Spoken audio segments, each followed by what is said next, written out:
It's said that there's 271 ancient hill forts in Northumberland. There's actually 272. It looks fantastic there in the setting sun, and this night is just about relaxing really and enjoying the tent and enjoying this beautiful location.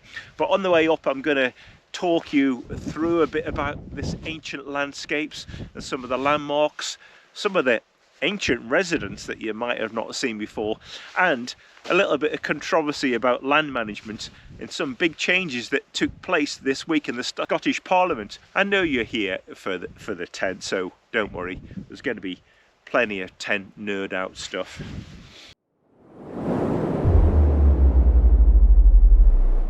Everywhere along this route I feel like I'm just stepping back in time. This is the old blacksmith's forge here, and check this out, sunglasses. So it's a beautiful day. I've parked in Northumberland in a small village northwest of the town of Wooler, and this is a beautiful valley, and I'm heading up onto the hills here that's dappled with ancient hill forts. I mean, look at this gorgeous peaceful valley.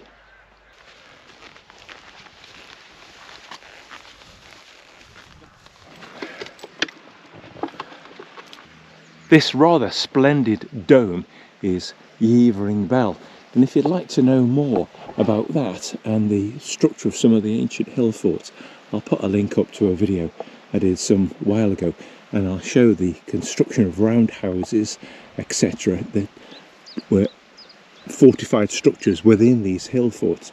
Really interesting. Here now, the summit of West Hill. I'll put a diagram of that. So it goes without saying, on my back here I've got the Gregory Optic 58 backpack, and inside that is the new 2024 Nortent VERN 2. And I'm really excited to be trying it out tonight, and inevitably I've got a slightly heavier pack. Now my normal winter dry weight is about 11.5 to 12 kilos, so I'll probably take in, including food and water, 15 kilos, and I've still got a full winter gear with me tonight, but I've tried to compromise with a slightly lighter stove system.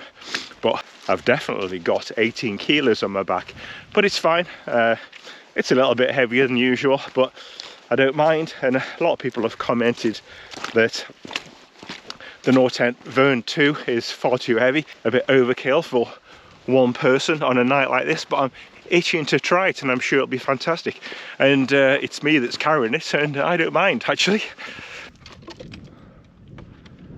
To see from this location, the first is Yeavering Bell.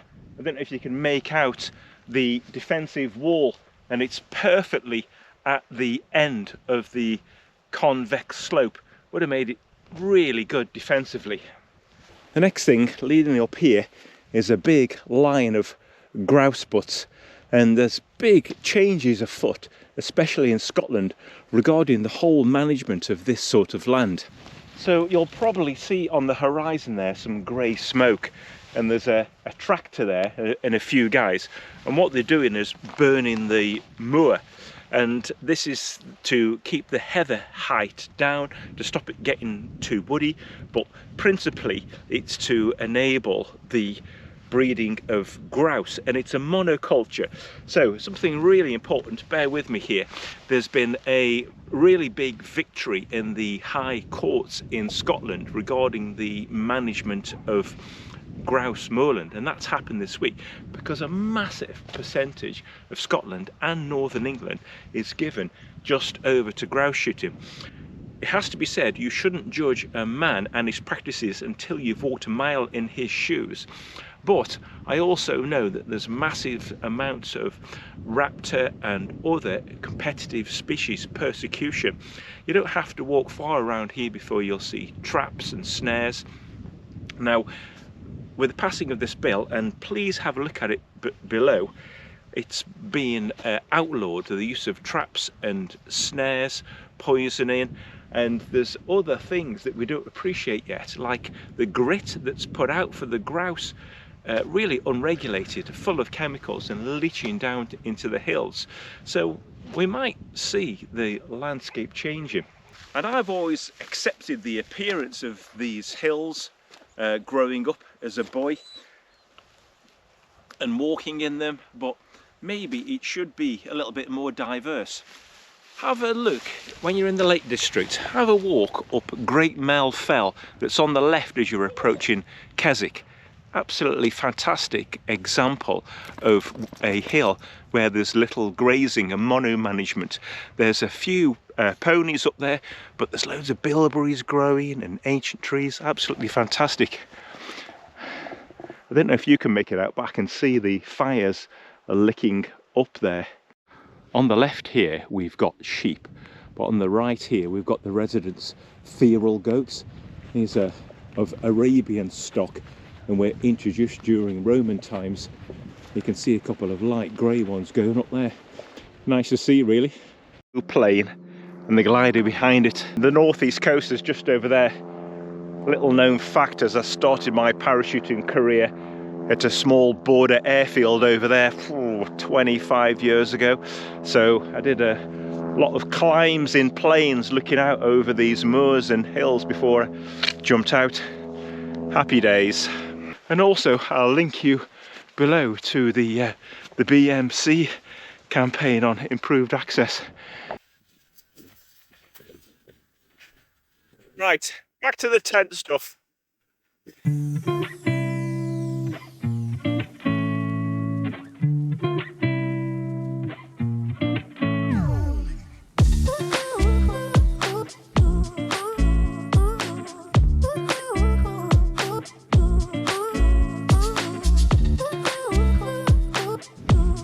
And that's in the direction of Edinburgh, up that way, all through the southern uplands. Fantastic. And you can just imagine the people roaming these lands. What a place. You can see down there some of the terraces where they would have had vegetables, etc., growing and crops.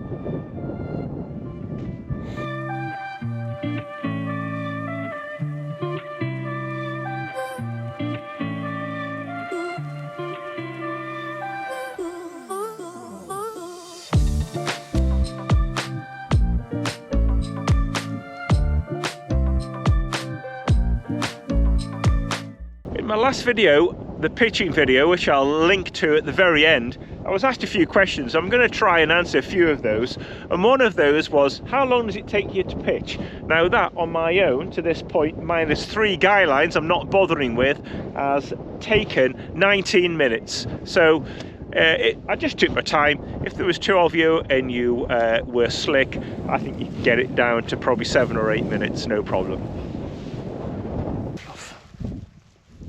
Beautiful dog.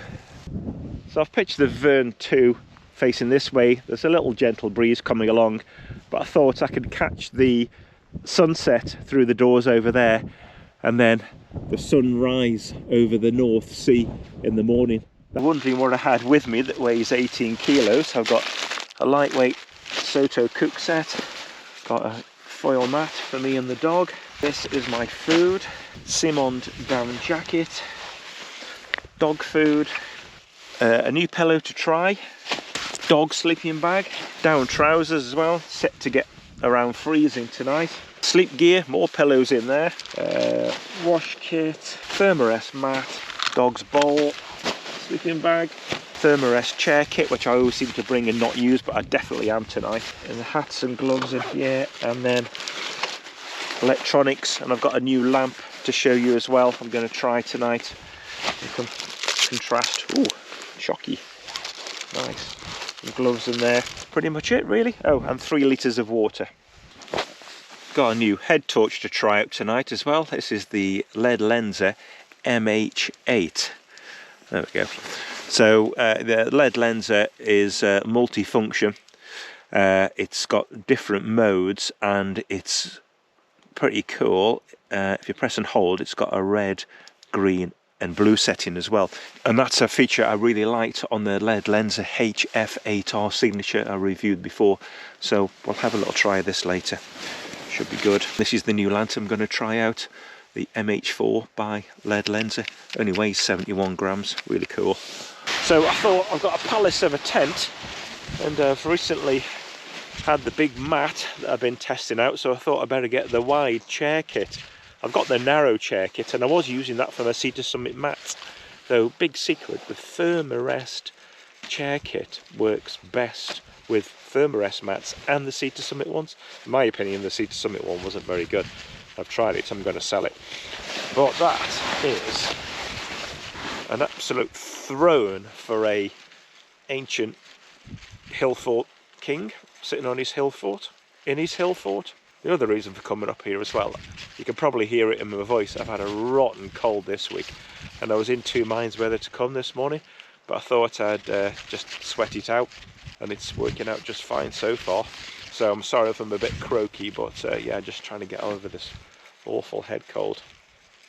The other question that emerged was, what was the weight of the inner tent? And the good people at Nortent told me that it's 1,005 grams. So I've not tried it yet, but with the stove jack here, you could sleep 3 inside the Vern 2 and have no inner and a stove in there. Fantastic. Now, I don't know if you've seen it, but available now for sale is a Vern 3, bigger version of this, same construction, and that should be an absolute fabulous winter hot tent.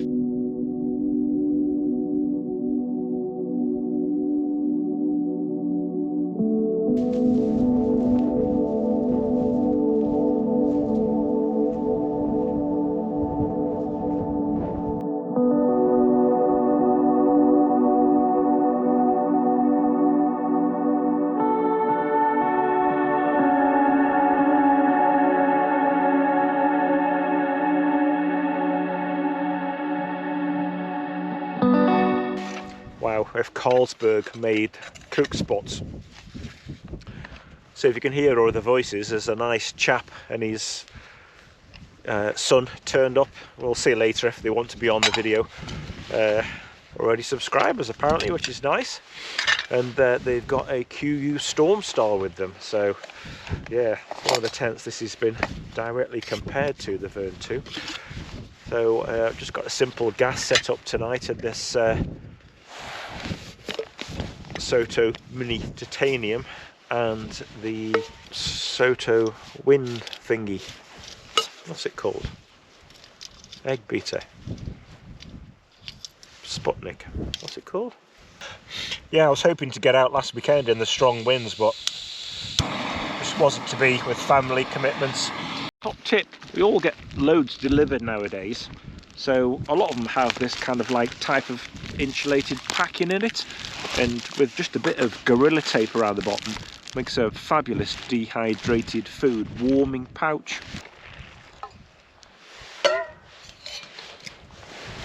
I know you've seen 1001 videos of people pouring water into dehydrated meals, but come on guys and girls, and Canadians and Americans and New Zealanders, welcome all. What a spot in England's ancient border country, peppered with hill forts. I'm glad you're here. I would call this an ASMR moment if I was on trend. There's ice forming on the bottom of the canister here. Next winter I'm going to commit to using the liquid fuel Soto Stormbreaker all the time. Right, just like the other week when I got up the hill, there was a Hilleberg Sulu. I've got up the hill tonight, and a really nice guy and his son have turned up, and they've got a KUIU Storm Star, which looks fabulous here, pitched. Look how many guys there are on that. And of course, as you know, I've got one of these, and the There's a big debate on regarding the Vern 1 and Vern 2 and this, but it's a super tent. So keep an eye out for that, a comparison between the Vern 1 or Vern 2 and the KUIU Stormstar. But let's meet these people who apparently are already subscribers. So young man, what's your name? Theo. Theo, how many times have you been wild camping? About 5, Yeah, I think. right. Very good. Set up in there. Got a big noodle thing. Are you going to cook that, I take it then, Theo? Yeah. I'm not sure if he is. And this is Lee. Pleased to meet you, Lee. Nice to meet you too. Okay, so really nice couple of guys, so we'll have a bit of a chat. I think they're going to have the tea and we'll probably see more of them in the morning. So this is the lead lenser MH8. So it's one of these with a really excellent focusing ring, so you can really push it in there or have it nice and wide. So far I'm really enjoying it. It's a brilliantly versatile light. Sure about the very clear cut ring, but ironically, if you have it on spot, you do get more spill. The GoPro probably isn't picking that up, but this is when it's proper, isn't it? First time you get in your new tent properly. Happy days. The ML4 from Lead Lenses seems to give off a nice glow there, whereas the Flex Tail Tiny Pump 2, it's a diffuse but quite an intense light. And I quite like the idea of having a lightweight lantern like this and using the zero pump in combination, and then you've got separate bits of equipment.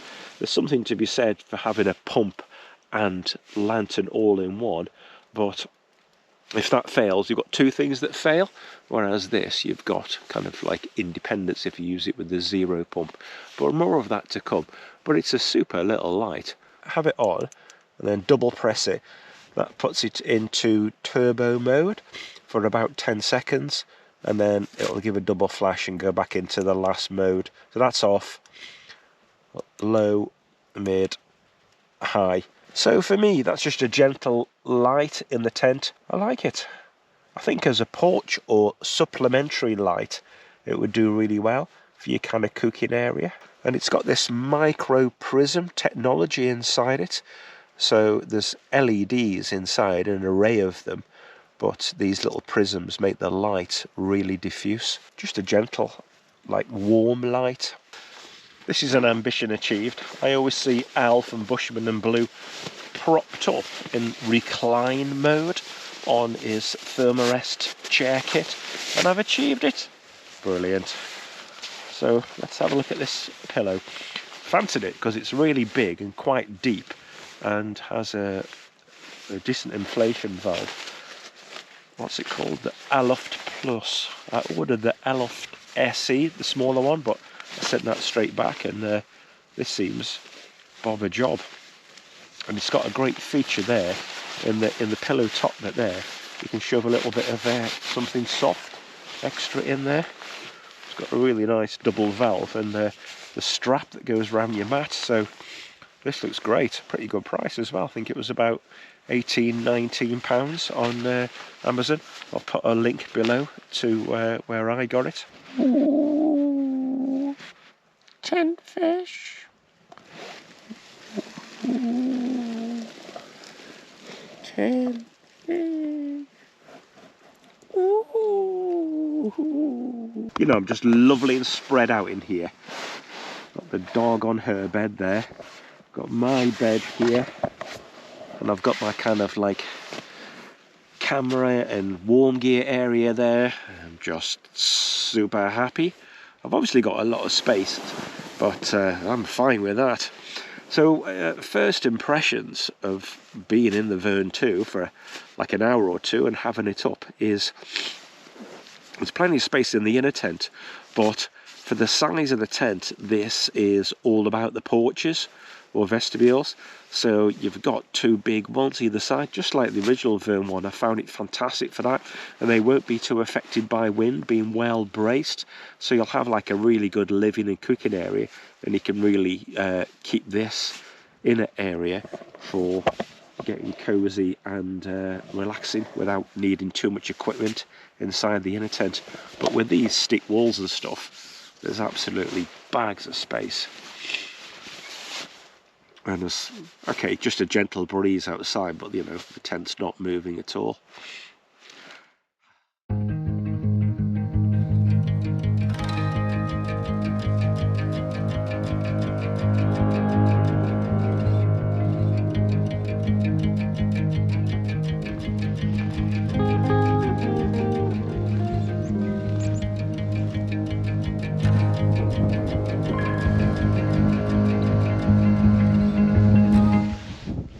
Morning.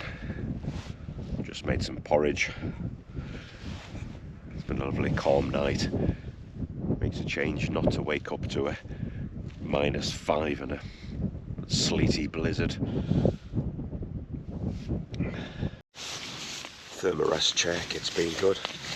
Really well made bit of equipment. Sturdy. Well, I think I've kind of broken the fever in the night. I'm sorry about my voice. I've listened back to some of the footage and I look and sound terrible, but so apologies for that, but I'm just trying to get better. Just finishing off getting packed up and we'll go and have another look at this KUIU Storm Star. But yeah, it's been a good night in here. Lots of space, comfortable, nice tent. Love the bright inside, it's good. So it's interesting seeing one up again. It's about a year since I've used mine. And you can look in the porch there and see the size of the inner, and it's just space is what it's all about. So lots of people have been asking me, Vern 1, Vern 2 versus KUIU Storm Star. Now for the Vern 2, it's just all about space, and of course if you want space you're going to have extra weight to carry. Between the Vern 1 and the Storm Star, because they're similar weights, the lines are a little bit more blurred. I think if you want the space and you're prepared to carry it, take the Vern 2.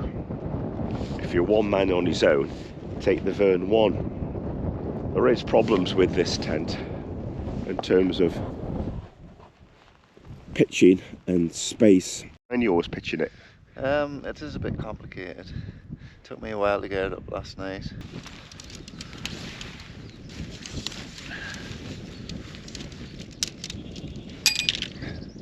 So that's me pretty much packed away, and I'll just squish that down. It's the kind of size of a winter sleeping bag.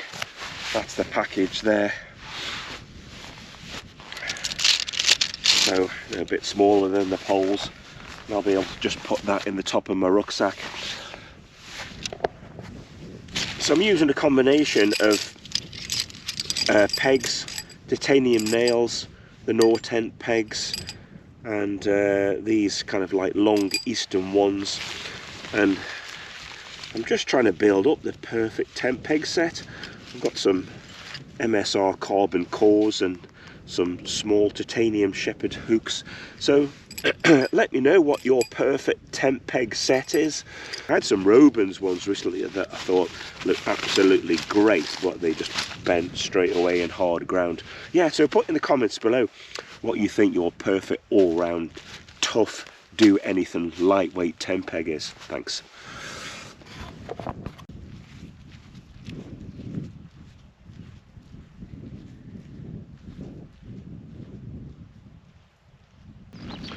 So what are my thoughts on the Vern 2 after that first night? It's a lovely quality tent. In fact, Lee had a little bit of a look at it there, and he felt it was much better finished than the KUIU Storm Star. And his other tent is a Hillerberg Solo, and he felt that it was up there looking at the stitching and the finishing. And I would agree, really. It's a really lovely tent that you can trust and feel secure in. Now, walking down now, my bag doesn't really feel any different than it does normally, and it's just if you just accept that for having that space you'll have a little bit more weight on your back, otherwise it's a no-brainer.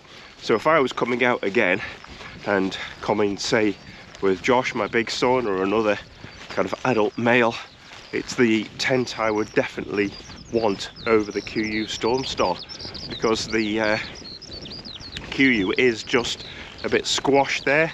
You know, when I could see Lee in the tent there, kind of rolling his head down and stuff to get through the inner door. It's yeah, so have a look at the Revive campaign, links below, and have a look at the BMC Access for All campaign.